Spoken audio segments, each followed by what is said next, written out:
안녕하세요. 공울천부경 제32강 진행하겠습니다. 지난 영상에서 나름대로 설명을 드렸지만은 천부경이 등장한 거는 1916년이고 계연수라는 분이 묘황산에서 발견을 하신 것이고, 그것이 천부경을 최초로 해석하신 분은 전병훈이라는 분이 해석을 하셨는데, 그분이 정신철학 통편이라는 당시에 자신의 저서를 낼 때에 거기에 동한신성 당군 천부경 이렇게 해서 이 천부경을 주에 해석을 해가지고 그 내용을 여기에 이제 삽입을 해가지고 정신철학 통편을 1920년에 발간을 하게 됩니다. 그런데 이제는 이분은 중국으로 당시에 이제 망명을 해가지고 자신이 직접 단학수련, 우리로 보면 뭐 단학수련이라서 단학 신선 수행을 하셨습니다. 네. 수행을 하시고 이 분야에서 공부를 굉장히 깊이 하셔가지고 이 단학 신선론 관점에서 이 천부경을 해석을 하셨다고 하는 거죠. 그래서 지난 시간에 그 해석을 한 것 중에서 제가 여기 운삼사성한 오칠일묘연, 여기 보면은 운삼사성한 오칠일묘연 요 부분에서 운삼사성한을 일단은 봤죠. 그래서 여러분들이 이제는 선도에 대해서, 이제 단학에 대해서 좀 아셔야지 또 이해할 수가 있단 말이에요. 그러니까 뭐 오늘 영상 하나로 될지 모르겠지만은, 그래서 이 선도 관점, 왜냐하면 우리가 한국 사상은 신선 사상이기 때문에 신선론에 대한 깊은 이해가 있어야지 천부경도 해석을 제대로 할 수 있다. 그래서 저도 전병훈 선생이 접근한 방식 자체는 상당히 올바른 접근이라고 저는 생각을 하고 있는 입장입니다. 그래서 이런 어떤 선도적 입장에서 전병훈 선생이 해석한 그거를 따라가면서 그 선도 사상에 대해서 여러분들한테 설명을 계속 해드리려고 하는 거예요.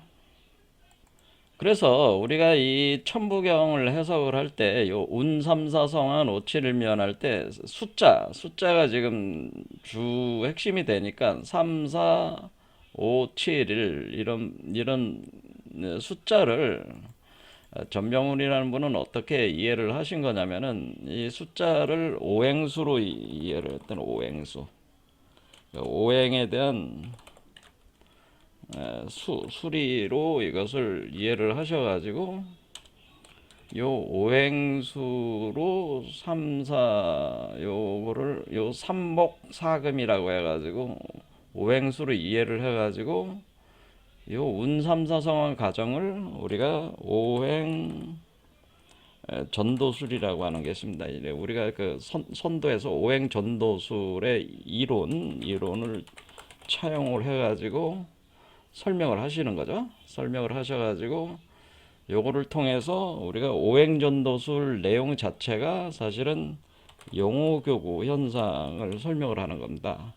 그래서 이것을 용호비결이라고 하는 거에 대해서 지난 시간에 한번 살펴봤어요. 그런데 오행전도술이라고 하는 이론을 차용을 했다, 제가 이렇게 말씀을 드렸잖아요. 그때 오행전도술이 어디서 나오는 개념이냐면은, 이게 오행전도술은 우리가 이제는 중국에서 이제 선도, 도가 사상, 단학, 우리로 보면 이제 단학이라고 하는 것이 여러 가지 이제는 중요한 텍스트들이 이제 발간돼 왔는데, 그 중에서 요 성명규지에 바로 이 오행전도술이 상세하게 설명이 돼 있어요.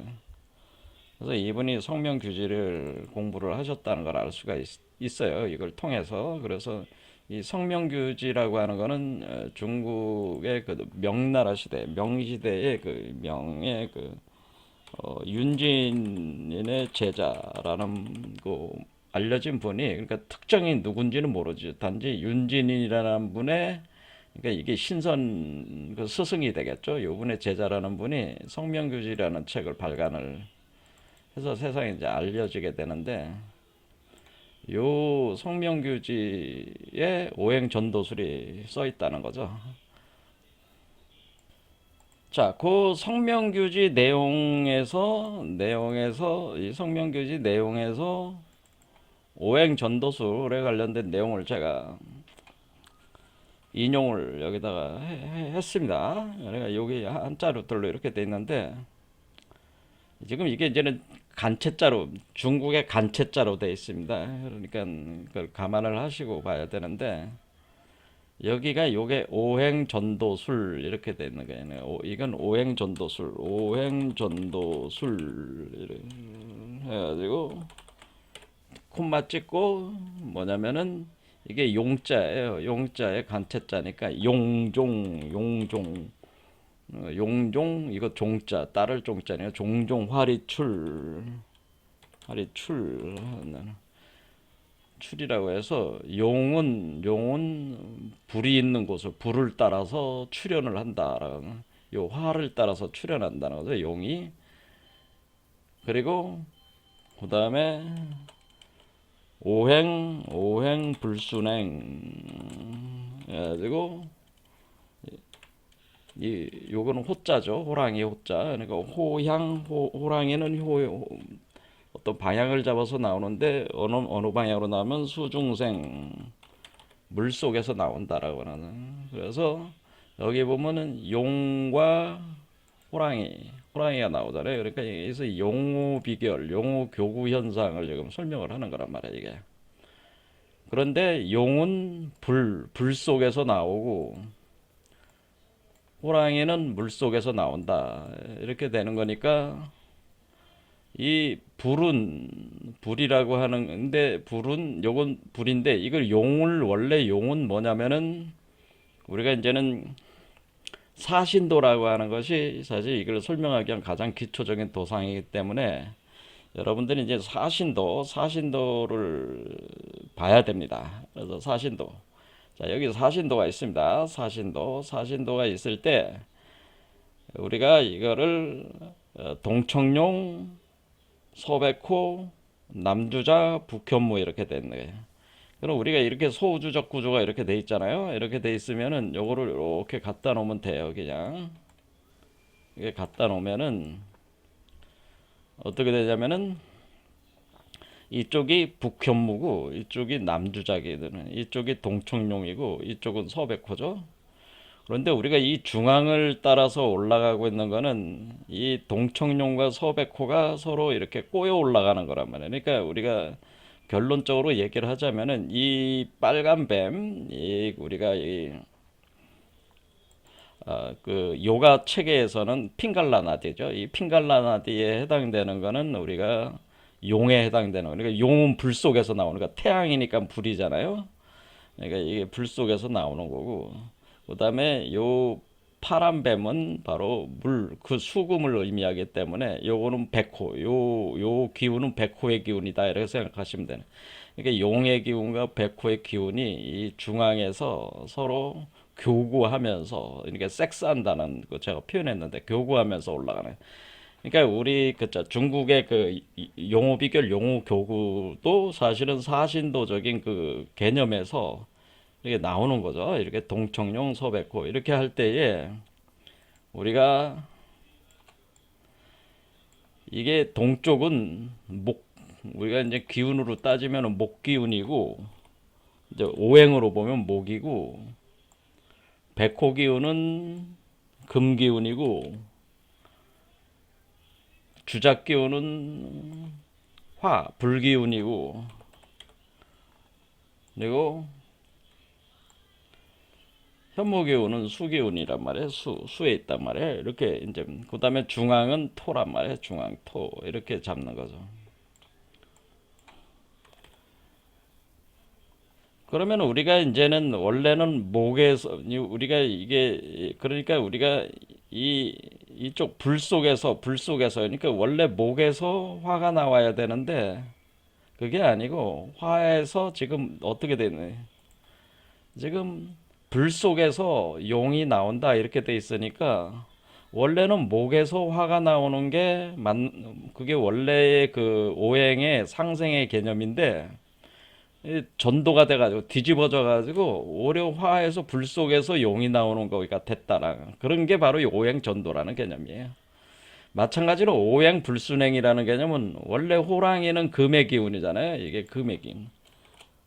이게 금이고 이거는 용은 목이란 말이에요.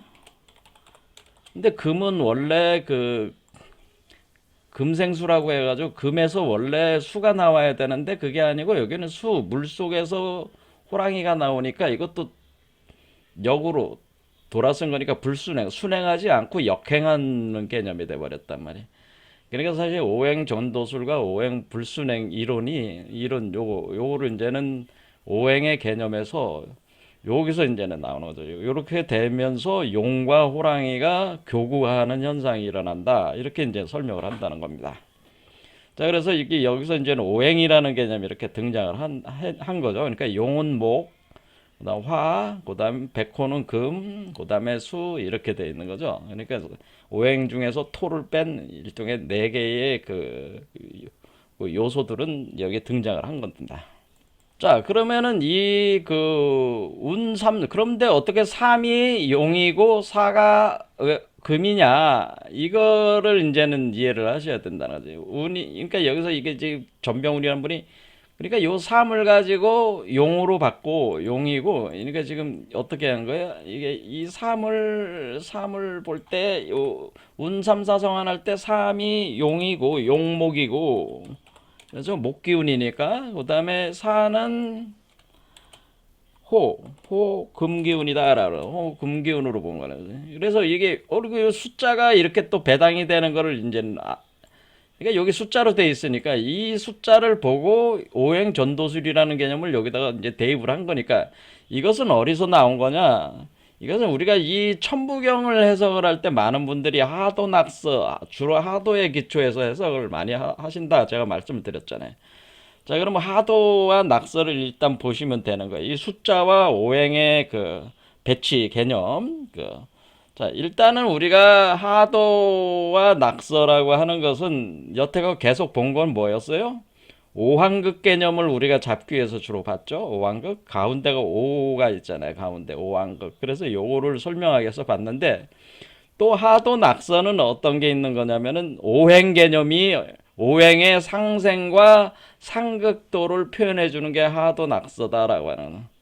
자, 그러니까 우리가 이 하도라고 하는 것은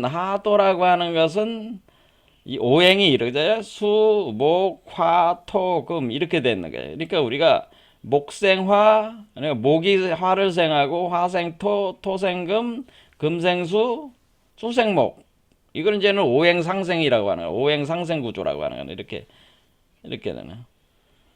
근데 낙서는 어떻게 되냐면은 낙서는 어떻게 하냐면 수국화, 화극금, 금극목, 목국토, 토국수. 극의 개념으로 가는 이겨나가는 개념이고 이거는 생하는 개념이고 여기는 하도는 요거는 낙서는 극의 개념이. 자, 왜 이렇게 되는지는 여러분들 이제 직감적으로 알 수가 있죠.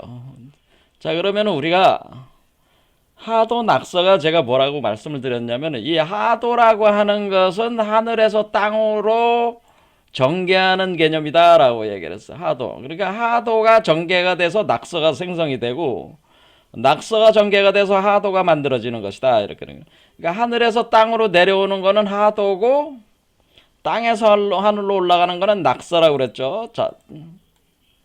자, 그러면은 우리가 하늘에서 땅으로 내려온다는 건 하강한다는 거잖아. 하강. 그러니까 이것은 상생의 기운으로 내려오는 거고 자, 땅에서 하늘로 올라가는 건 거슬러 올라가는 거잖아요. 그렇죠? 이 땅에 있는 존재가 인간이 하늘로 올라갈 때 이 땅의 힘을 거슬러서 올라가는 중력을 거슬러서 올라가는 거기 때문에 그런 낙서로 이렇게 표현해 준다고 하는 거죠. 그러면 하도가 땅으로 투영이 돼서 되면은 낙서가 되는 것이고 각각의 인간의 낙서가 되는 거고 낙서로 전개 인간은 전개를 해서 올라가면은 그 하도가 여기서 출현을 하게 되는 거죠. 자, 그래서 낙서가 하늘로 투영이 돼서 하도가 되고 하도가 땅으로 투영해서 낙서가 된다. 그러니까 이 하도는 낙서를 향하고 내려가고 있고 낙서는 하도를 향해서 올라가고 있다. 그러니까 이거는 동시에 진행이 되는 거라 그렇죠? 동시에. 그래서 우리가 하도 낙서를 합해 놓는 것을 제가 하락 총백도라고 하는 것이다라고 하나. 하락 총백도. 그래서 요거를 태극으로 딱 놓고 여기 점들을 다 배치해 가지고 요 점들과 요 점들을 다 합해가지고 하락 총백도. 왜냐면은 하도수는 1부터 10까지 있으니까 55요. 낙서는 1부터 45까지 있으니까 이것은 45, 그러니까 1부터 9까지 있으니까 45란 말이에요. 그래서 이 55 더하기 45에서 100, 총 백수가 나온다. 그래서 하락 총백도다. 이렇게 표현해. 하락 총백이다. 이렇게 표현해. 자, 그러면은 우리가 여기서 이거는 하도에서 우리가 딱 볼 때 오행이라는 거를 이렇게 배치할 때 이 하도나 낙서나 다 보면 뭐예요? 점의 개수로 돼 있잖아요. 그러니까 이쪽에는 3, 점 3개짜리가 있고 점 8개짜리 있으니까 38이란 말이야.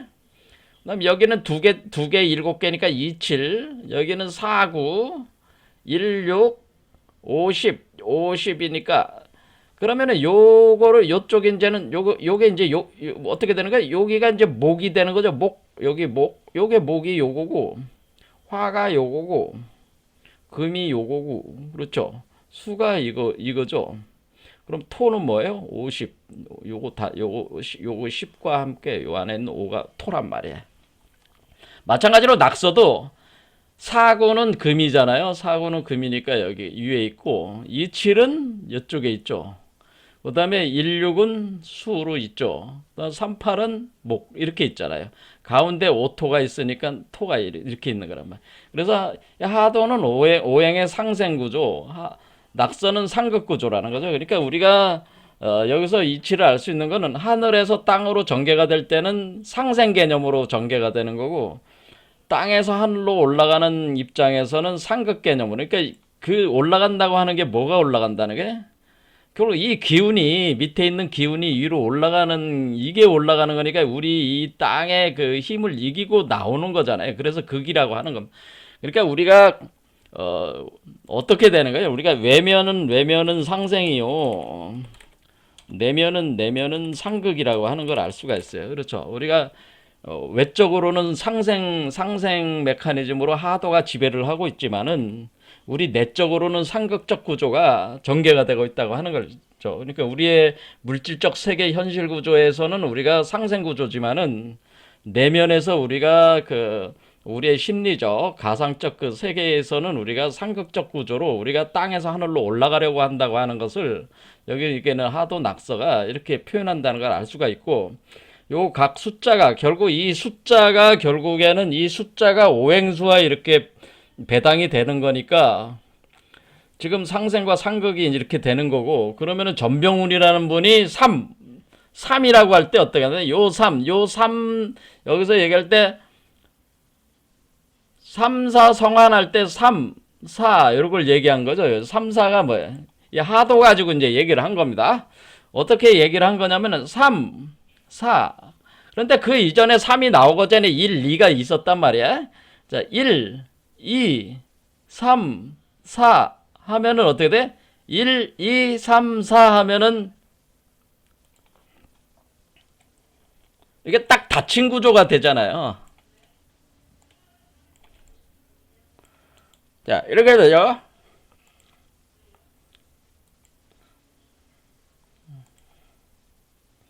이게 그냥 자, 하도라는 걸 이렇게 봤을 때 1, 2, 3, 4 하면은 이렇게 딱 이렇게 동그란 원 구조가 돼 버리잖아요. 그러면은 가운데가 5가 오는 거잖아요. 가운데. 자, 그러면은 1, 2, 3, 4 하면은 원을 이룬다. 이게 환이라는 거지. 이게 지금 여기서 이 환이라고 하는 고리라고 하는 거는 1, 2, 3, 4가 딱 다 돼가지고 5가 딱 나오면은 가운데가 5가 되면은 어떻게 이렇게 한 바퀴 이렇게 뚝 돌면서 이렇게 이게 완전히 원으로 닫아지게 되고 요 가운데 O가 생기게 되기 때문에 요게 원한 구조 이렇게 그렇죠? 이 고리 구조가 된다. 그러면 여기가 그러니까 3, 4가 딱 돼야지 뭐요? 1, 2, 3, 4가 돼야지 5가 가운데 올 거 아니에요. 그렇죠? 그 다음에 6이 들어오는 거 아니에요. 그러면 6이라고 하는 것은 5 더하기 1이 6이잖아요. 그렇죠? 5 더하기 1이 6, 5 더하기 2가 7, 5 더하기 3이 8, 5 더하기 4가 9 이렇게 구조로 돼 있단 말이야 하도가.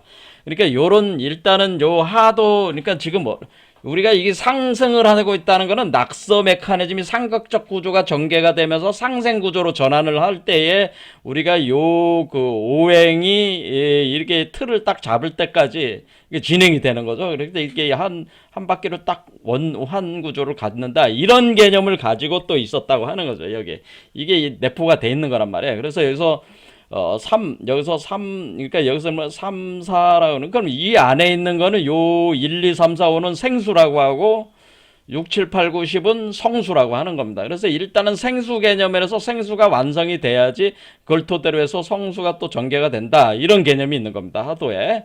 그래서 이게 이 하도적인 구성이 여기서 완결이 일단 3, 4를 통해 가지고 원한 구조가 이렇게 딱 되는 것에 대해서 환 구조가 되는 것에 대해서 이분이 이 하도적 요 상을 가지고 그런데 이 하도가 만들어지려면 뭐가 있어야 되는 거예요? 낙서가 백그라운드에서 낙서가 작용을 해가지고 하도를 만든 거라고 그랬잖아요. 그렇죠? 낙서가 작용하면서 하도를 만드니까 극생하는 개념이 돼버려요. 극생. 그래서 그걸 전도 개념으로 돼가지고 우리가 오행이 순행으로 돌아가는 게 아니고 극행 개념도 같이 돌아가기 때문에 이거를 설명하려다 보니까 오행 전도다, 오행 불순행이다 라는 개념이 나왔다고 하는 겁니다.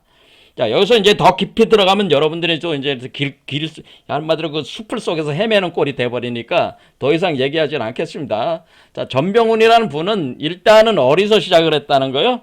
하도 낙서의 수리적 개념에서 거기서 오행이라는 각 수를 수에다가 배치를 하고 이 수를 가지고 이 수를 천부경의 수로 이해를 해가지고 천부경의 수를 배당을 해가지고 이 천부경의 수를 가지고 여기 뒤에 있는 5, 7도 이제 개념이 잡혔죠. 자, 5는 뭐겠어요? 5는 요 가운데 있는 5겠죠? 그 다음에 5, 7. 7은 뭐겠어요? 7은 요 7이겠죠? 그래서 7이 되려면 뭐 해야 돼요? 2가 더해줘야지 7이 될 거 아니에요. 그 다음에 그 전에 뭐가 있어야 돼? 1이 먼저다. 5 더하기 1에 대해서 6이 나와야 될 거 아니에요. 그래서 우리가 육수에서 1수가 들어와야 된다고 하는 게 나오는 거잖아요. 여기서 5, 7, 1묘. 그럴 때 이 1이라고 하는 요게 1묘연의 1이라 요 밑에 있는 요 1이 다시 1묘연의 1이 되는 거. 육수를 만들기 위해서 1수가 5수하고 합해져야지 육수가 되는 거니까. 이해가 되시죠? 그런 식의 개념으로 요게 이제 돼 있다고 하는 거죠. 그래서 571묘연도 요 구조로 이렇게 본다고 하는 거죠. 이렇게 해석을 할 때에 우리는 이게 오행 전도술이라는 거를 이렇게 그 오행의 상생과 상극이라는 하도 낙서의 수리적 개념이 여기에 투입이 되면서 오행 전도술이 전개가 되면서 우리가 용호교구, 용호현상, 용호비결 현상이 여기서 일어나게 되면서 우리가 운삼사성안이라고 해서 이 숫자, 천부경 숫자와 이렇게 대응을 해가지고 요 부분을 이렇게 해석을 해 나가고 있다. 이렇게 전병훈이란 분이 이렇게 해석을 하고 있다. 이렇게 이해하시면 된다고 하는 겁니다. 자, 제가 이렇게 이해를 하시면 된다고 하는 겁니다. 라고 제가 얘기를 할 때 제가 드리고 싶은 말씀은 이것이 굉장히 지나치게 복잡하다는 것을 여러분이 알 수가 있어요. 하도가 뭐고 낙서가 뭐고 그게 뭐 숫자를 가지고 뭐 오행에다가 뭐 숫자를 배당을 해가지고 그걸 또 장난치고 그거를 뭐 오행 전도술이라고 또 해가지고 여기 용호교구 현상을 또 여기다가 놓고 뭐 이렇게 하는 그거를 가지고 이 천부경을 숫자를 이렇게 설명해 나가는 것은 전병훈이라는 분 같은 분은 그거를 뭐 그렇게 접근을 하겠지만은 제가 볼 때는 그 일반 그 사람들이 천부경을 이해하기에는 지나치게 복잡하다고 하는데 복잡하다. 그러니까 단순 명쾌하게 이해할 수 있는 방식은 아니다. 그러니까 기존의 하도 낙서와 오행 상생상극 개념과 를 이용을 해서 그걸 또 이제 선도에다가 또 선도에 그 또 적용을 해서 설명을 해 나가니까 이런 것들은 사실은 굉장히 이런 방식의 설명들이 굉장히 그 지나치게 복잡하다라고 제가 얘기를 하는 것이고 이 삼사상은 오칠일묘연을 꼭 그렇게 해석을 해야 되는 거냐에 대해서는 그러니까 전병훈이라는 분처럼 해석을 해야지 뭐 선도를 이해할 수 있는 것이냐 그거는 아니라고 하는 거죠. 이 천부경을 이해할 때 우리가 선도적으로 이해할 때 꼭 이렇게 전병훈이라는 분이 해석하는 방식이 꼭 맞는 거냐라는 거에 대해서는 그거는 의문을 우리는 저 같은 경우는 이제 갖게 된다고 하는 거죠. 왜냐면은 여기에 우리가 7수까지밖에 안 나왔잖아요. 만약 우리가 이 해석이 만약 완전히 된다면은 8구까지 다 나와야 돼. 천부경에. 그렇죠? 8구까지 그 뒤에 나와야 돼. 571묘연까지만 나왔잖아요. 571묘연 57까지만 나왔지 8, 9, 10이 안 나왔잖아요. 이 얘기는 이 칠수라는 게 굉장히 중요하다는 걸 알 수 있어요. 칠수, 7. 7이라는 개념. 어떤 사람은 이걸 이제 10이라고 이제 얘기하는데 그 말도 꼭 틀린 건 아니지만 또 그렇게 이해하는 건 또 굉장히 복잡한 또 왜 그렇게 되는가에 대한 또 이치를 설명해 드려야 되기 때문에 복잡하단 말이에요. 그러니까 이게 천부경을 해석하는 게 저는 굉장히 복잡하게 들어가면 한없이 복잡해지는 게 천부경이기 때문에 그렇게 되면 다 길을 잃어버렸다고 하는 거예요. 그게 아니고 단순하게 그냥 7개 차크라다라고 생각하시면 된다는 거예요. 7개 차크라 개념이다. 이렇게 그 오행의 개념을 이렇게 도입을 해가지고 3, 4, 5, 7을 설명할 게 아니고 7수로 만결이 됐지 않냐? 7수로 8구가 없지 않냐? 요 앞에 8구가 있는 것이지 요 자체 내에서는 7개로 나온다고 하는 이 두 개로 분류를 해서 7개의 착한을 거쳐서 7번째 나온다고 하는 것을 설명을 하는 것인데 이거를 차크라 개념을 적용하면 금방 이해가 되는데 이걸 이렇게까지 해석을 할 이유는 없다고 저는 얘기를 하는 겁니다. 그러나 전병훈이라는 분이 이걸 선도적인 관점에서 이거를 이제 오행 전도술이라는 거를 도입을 해가지고 성명규제 도입을 해서 이 어떤 용호교구 현상이라든가 감리교구 현상 이런 것들을 이제 설명을 해가지고 그걸 가지고 이제는 천부경을 해석하시다 보니까 좀 복잡하지만은 결국 신선이 되는 과정을 이걸 설명을 하려다 보니까 이걸 가지고 이제는 이렇게 접근할 수밖에 없었다 그런 얘기입니다. 자, 오체일묘연도 이제 해석할 수 있겠지만 또 이제는 너무 또 이제 깊이 들어가 버리니까 그렇게 되면은 또 이제 길을 잃게 돼요. 그러니까 요 정도에서 운산사성 안에서 그러니까 여러분들이 생각할 게 하도 낙서라고 하는 것이 오행수와 연관이 돼 있고 그 오행수라고 하는 것이 결국에는 이 천부경의 이 숫자 개념을 우리가 해석하는데 활용할 수 있을 여지가 있다고 하는 거를 알 수가 있고 대부분의 천부경을 해석하시는 분들이 하도 낙서를 가지고 그 수리 원리 가지고 이걸 해석을 하는데 그것도 이제 뭐 선도를 이렇게 적용해서 해석하는 게 아니고 그냥 이 수리만 가지고 이렇게 또 하는 거기 때문에 이게 뭔 얘기가 이게 전병훈이라는 분은 굉장히 현실적으로 신선이 되는 과정을 설명을 하는 걸 통해서 천부경을 풀어서 숫자를 알려주지만은 다른 분 같은 경우는 그냥 관념적으로 하도 낙서 수리만 가지고 하니까 이게 뜬구름 잡는 얘기들만 계속하는 형국이 돼버리대. 그리고 굉장히 복잡해지기만 한다고 하는 거죠, 이게. 그러나 이런 접근 방식도 상당히 탁월한 어떤 그런 관점이 내재가 돼 있어야 하지만 여러분들이 이해를 하려면 천부경을 이해를 하려면 일단 하도 낙서부터 이해를 해야 되고 오행수를 이해를 해야 되니까 오행 상생상극 개념을 인정을 하고 수용을 하는 분들이나 이거를 그러면 나 천부경을 이해를 하려면은 그러면 일단은 뭐 오행의 상생상극이 뭐고 하도 낙서가 뭐고 그거부터 설명을 해야 되잖아요. 그런데 우리 그 전병우리 한 분이 또 하도 낙서가 뭔지 설명하고 있는 건 없어요. 그러니까 이게 굉장히 그 나름대로 공부가 된 사람들이나 이게 들어볼 정도의 내용이지 천부경 해석이라고 주해라고 하는 것이 그렇지 않은 분들은 굉장히 어렵다고 하는 겁니다. 그냥 간단하게 7개 차크라로 이해하시는 게 사실 가장 좋습니다. 왜 이제 그렇게 되는 것이냐? 이제 점점 이제 제가 해석을 이제 이게 이제 해 나가면은 뭐 어떤 이치를 이제 궁구를 할 수가 있는 거죠.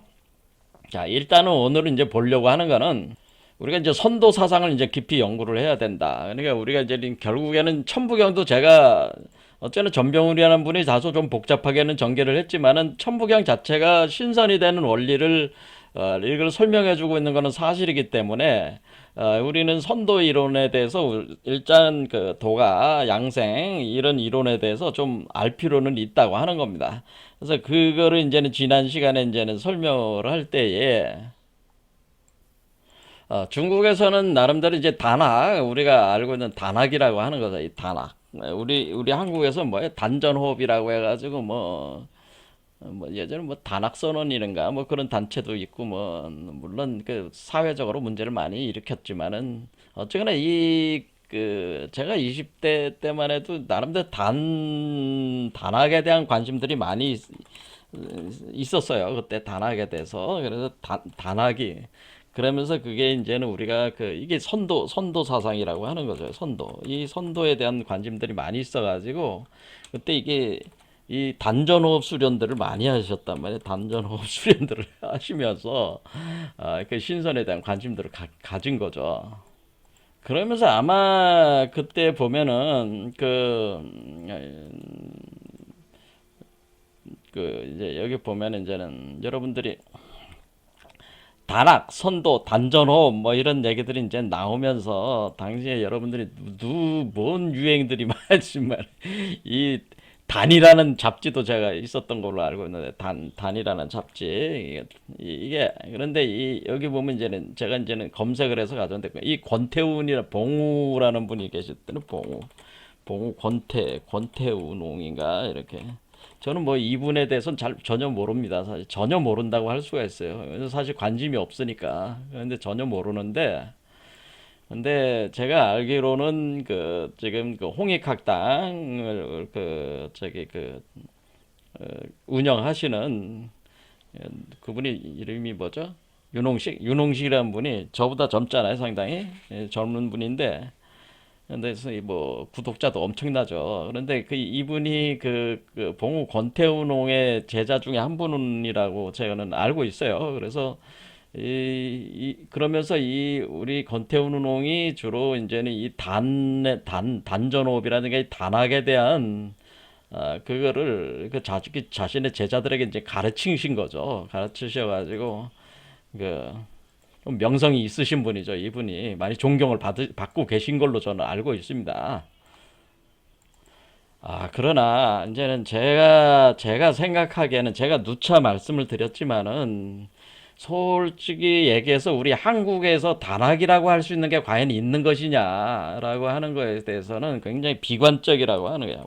도대체 한국의 신선 사상이라는 게 사상이라고 하는 것이 신선 사상이 정립된 것이 있냐? 여러분은 한국의 신선 사상이 뭐 정립된 거 있는 거 여러분들이 뭐 텍스트 같은 거 뭐 아시는 거 있어요? 없잖아요. 없어. 한국의 신선사상, 그냥 하나의 쪼가리들로 이렇게 해가지고, 이렇게 그냥 단편적으로 나오는 것이지. 이게 하나의 전설 같은 얘기들만 있는 거지. 한국 신선사상이 정말 깊이 있게 연구가 돼가지고, 그것이 틀을 잡아가지고 전수대가 된 건 아니란 말이에요. 권태훈 옹이 하신 것도 한국의 신선사상을 한 게 아니고 이분은 그냥 뭐야 제가 생각할 땐 그냥 단전호흡을 가지고 이렇게 선도에 대한 어떤 그런 수행에 대한 거를 가르치신 것이지.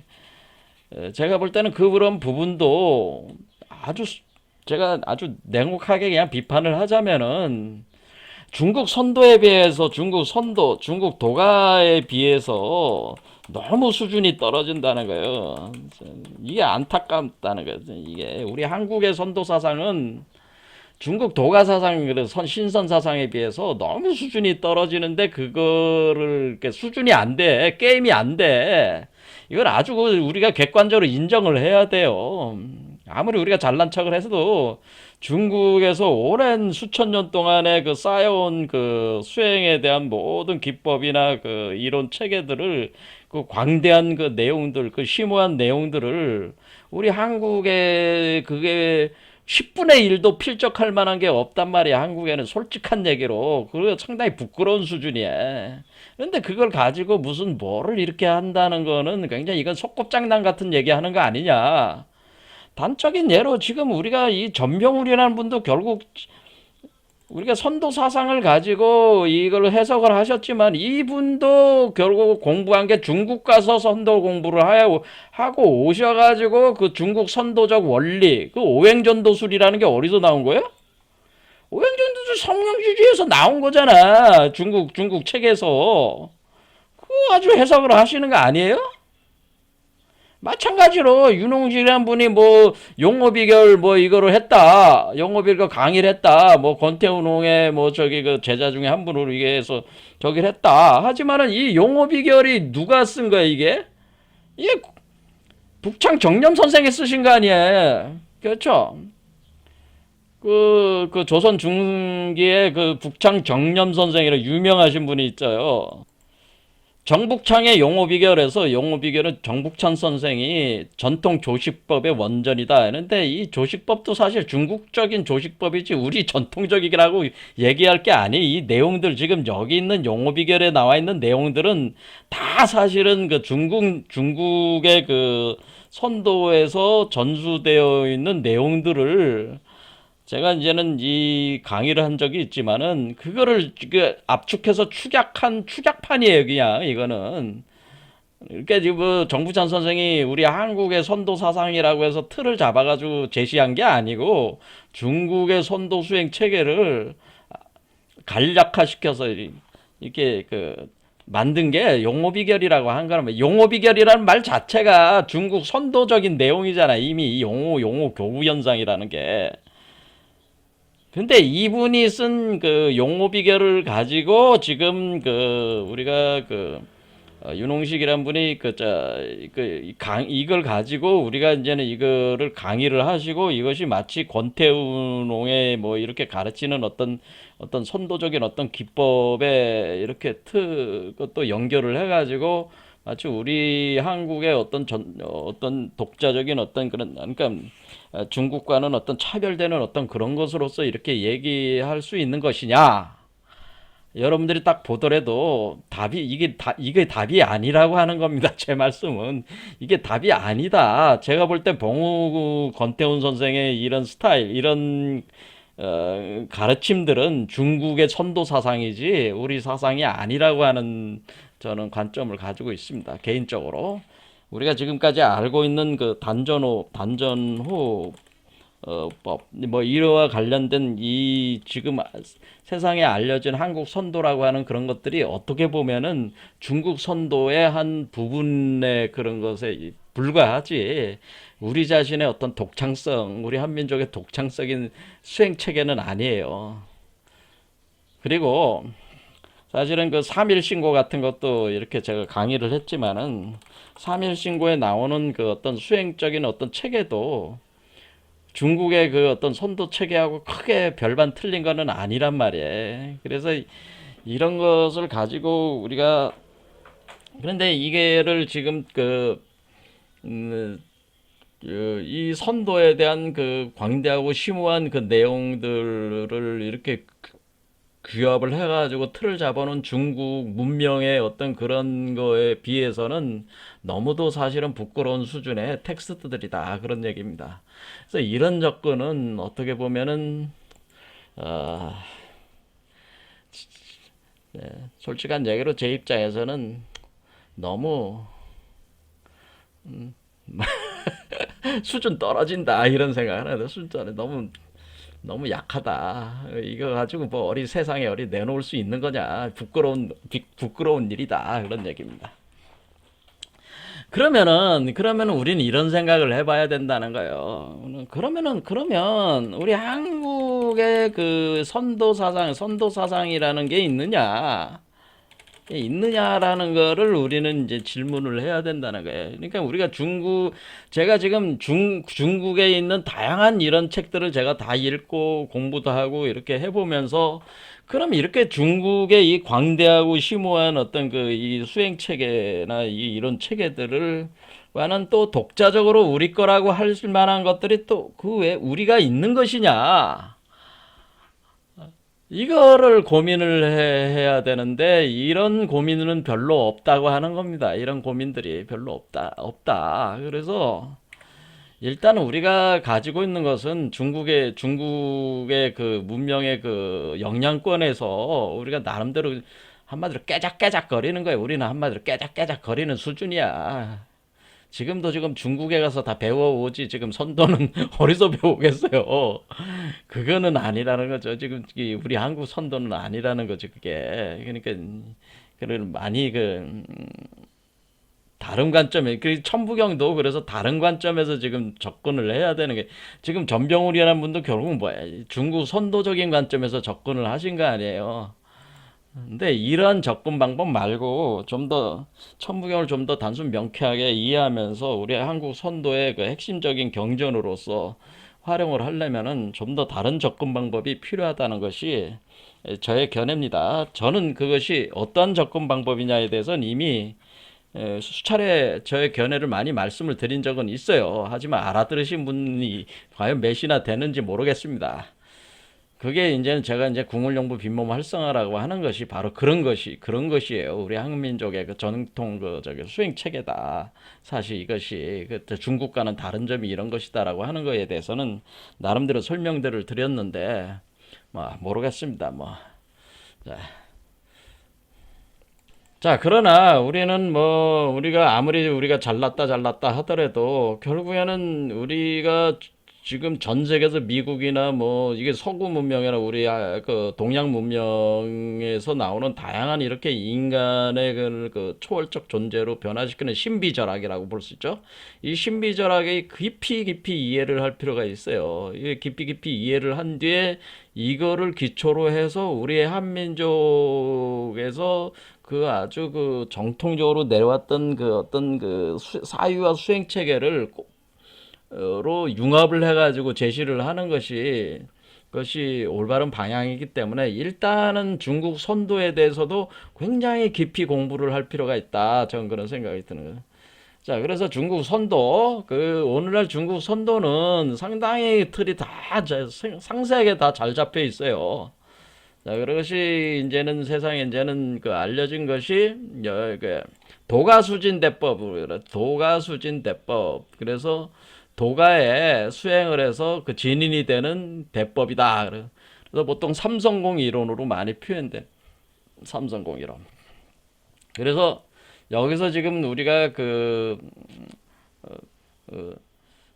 이 도가수진 대법을 통해 가지고 우리가 그 최종적으로 추구하는 거는 대라신선이 되고자 하는 겁니다. 대라신선.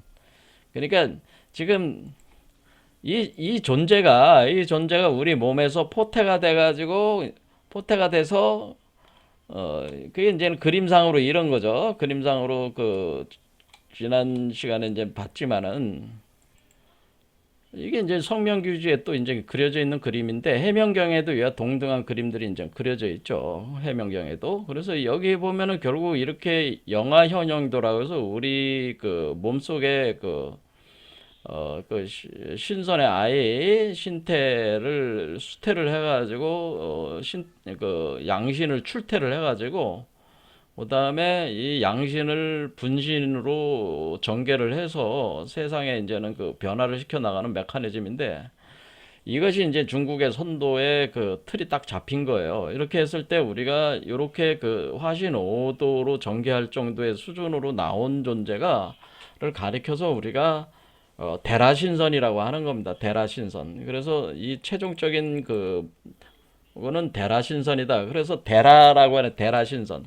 그래서 일단은 여러분들이 딱 생각을 하실 때 대라신선이라고 요게 대라신선이다 이렇게 생각하시면 돼요. 요 존재가 대라신선이다. 원래 대라신선이야. 이게 대라신선. 이게 대라신선이다. 그럴 때 우리가 대라는 게 뭐야? 클 때자.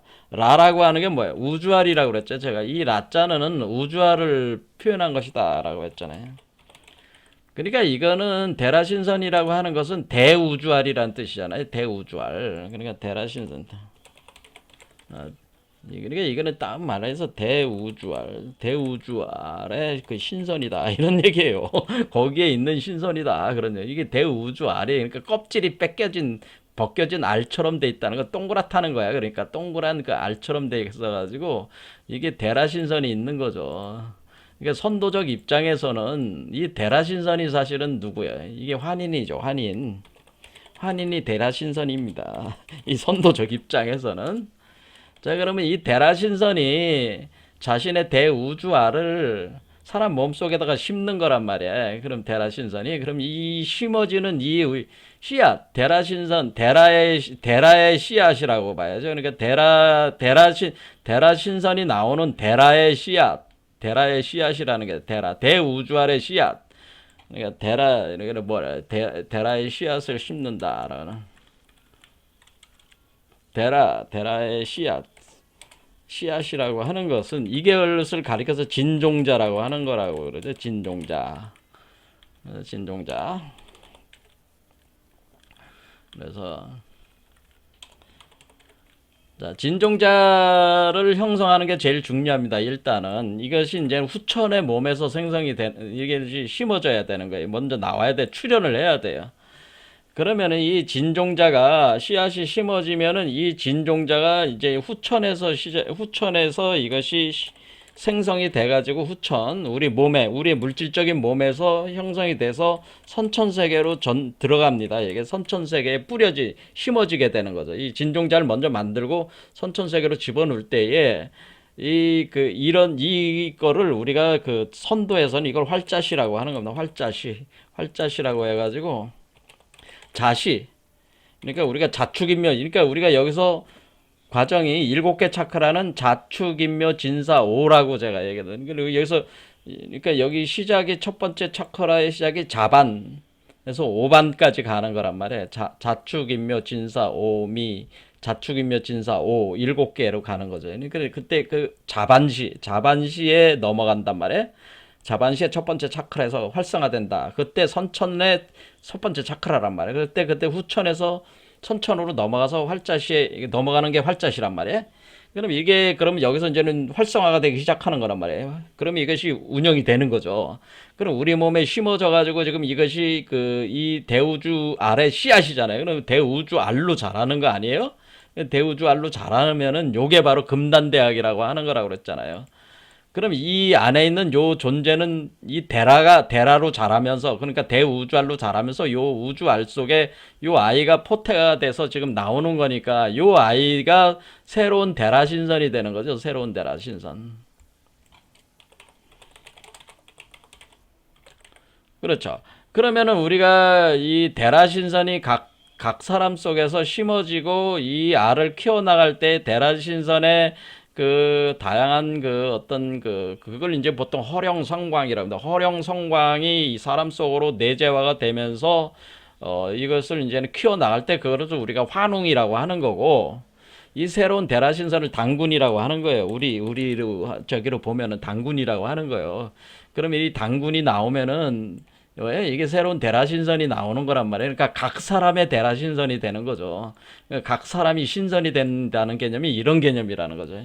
이렇게 될 때에 결국에는 우리가 이 우주의 대라신선으로부터 새로운 각 사람의 대라신선으로 나오기까지의 이 과정이 사실은 우리가 선도의 그 흐름으로 볼 때에 이것을 차크라 개념으로 보면 1, 2, 3, 4, 5, 6, 7, 8, 9 이렇게 구분을 해가지고 여기에서 이제는 우리가 첫 번째, 그러니까 이것은 첫 번째 단계는 인성공 단계. 삼성공이라고 하는 거는 이렇게 인성공, 지성공, 천성공. 이 인성공이라고 하는 것은 우리가 선천의 선천 세계에서 진종자가 활성화되기 시작할 때부터가 이 단계란 말이에요. 그럼 이거는 우리가 그 1, 2, 3번 차크라가 되는 거죠. 인성공 단계는. 그래서 이거는 소승 알약 연념법이다. 그래서 이걸 연정화기라고 하고 또 백일 축기라고도 하고 요 단계를 소주천 단계다. 이렇게 얘기를 하는 겁니다.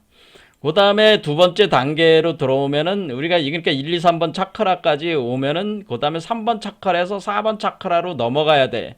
그래서 우리가 3, 4성환이라고 하는 것은 3번 차크라와 4번 차크라가 연결되는 개념이란 말이에요. 이게 3번 차크라와 3번 차크라에서 4번 차크라로. 그러니까 우리가 인선공에서 지성공으로 이제 넘어가서 이것이 연속이 돼서 넘어갈 때 삼사성환이라고 하는 거란 말이에요. 그때의 단의 형태를 환이라고 하는 것이다. 제가 말씀을 드리는 겁니다.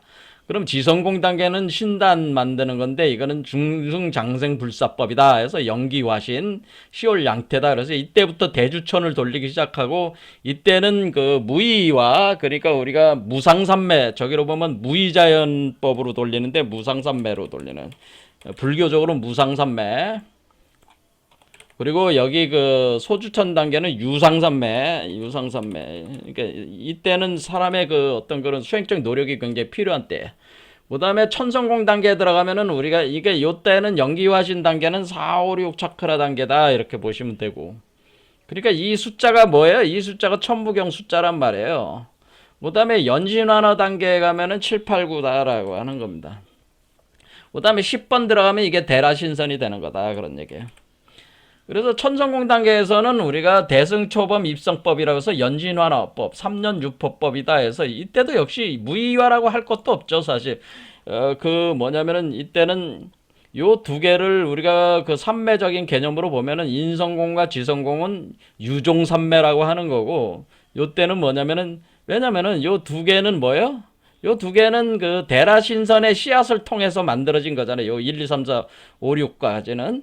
근데 7, 8, 9는 뭐예요? 대라신선이 돼서 나온 거니까 이 앞에 있는 두 단계는 유종산매라고 하고 뒤에 있는 거를 무종산매라고 하는 거예요. 뒤에 있는 거를. 예. 그래서 무상산매이면서 무종산매가 되는 거죠. 그러니까 유무를 초월을 한 거가 유무 초월. 예. 무종산매 단계다. 이렇게 표현합니다. 불교적으로는. 자, 그러면은 이런 식으로 되면은 우리가 이제는 네 번째 10번 차크라 들어가면 대라신선이 되는 거예요.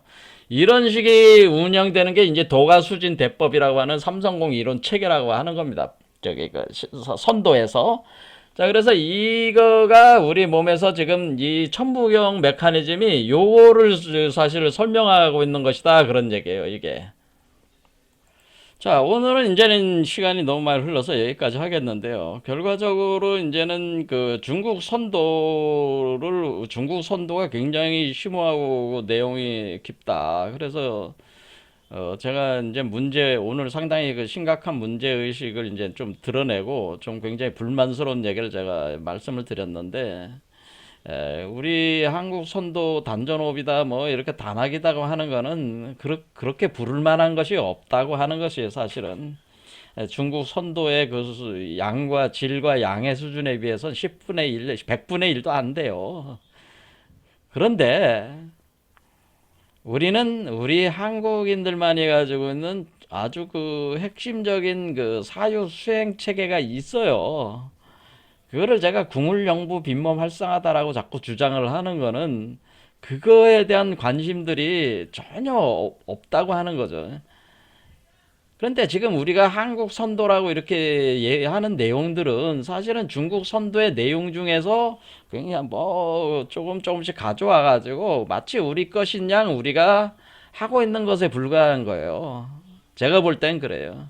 그러면은 한국 선도는 언제부터 틀이 잡힌 것이냐? 사실은 동학부터 우린 봐야 돼요. 동학. 그리고 그 이전에 도참비결서도 알아야 돼요. 그러니까 우리 한국의 선도의 그 특징성은 지금 어느 정도는 알려져 있지만 그걸 선도로서 정확하게 이해를 해가지고 틀을 잡은 사람이 없단 말이에요. 지금 한국 선도라고 해가지고. 네, 그런 부분을 제가 지금 우리 고궁을빛 아카데미에서 하고 있는 일이 그런 거라 그렇게 생각하시면 되는 거죠. 이제 우리는 그 동서양의 그 신비 비전 철학들을 다 융합을 해가지고 우리 한국에 이제 숨겨져 왔던 그 비전 체계를 연결을 해가지고 제시를 하려고 하는 게 우리 그 국룰빛 아카데미에서 지금 하려고 하는 것이다. 이렇게 생각하시면 되겠습니다. 오늘 여기까지 하겠습니다. 감사합니다.